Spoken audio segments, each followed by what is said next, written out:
ગુજરાતના દિયોદરમાં ચૂંટણી અધિકારી પર હુમલાના કેસ અંગે બોલ્યા ઠાકરસિંહ રબારી। કોંગ્રેસના કાર્યકર્તાઓ પર ખોટા આરોપ લગાવવામાં આવ્યા હોવાનો ઠાકરસિંહ રબારીનો આરોપ છે। કોંગ્રેસના આગેવાન ઠાકરસિંહ રબારીના ભાજપ પર આકરા પ્રહાર। ચૂંટણી અધિકારી પર હુમલાની ખોટી ફરિયાદ કરાઈ હોવાનો આરોપ છે, તો ખોટી ફરિયાદો કરીને કોંગ્રેસના આગેવાનો પર દબાણ કર્યા હોવાનો પણ આરોપ છે। તો આવતીકાલે દિયોદરમાં ભેગા થવા લોકોને આહવાન કરવામાં આવ્યું છે।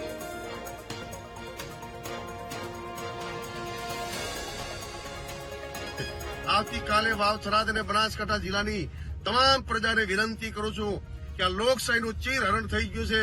આ લોકશાહી બચાવવા માટે આવો આપણે સૌ આવતીકાલે દિયોદર મુકામે જે લોકશાહીની હત્યા કરવામાં આવી છે અને ખોટી ફરિયાદો કરી અને કોંગ્રેસના કાર્યકરોને દબાવવાનું જે કાર્ય કર્યું છે, એક નહીં 1000 ફરિયાદો કરશો તો પણ લોકશાહી માટે કોંગ્રેસ જ્યાં લડવું પડશે ત્યાં લડશે।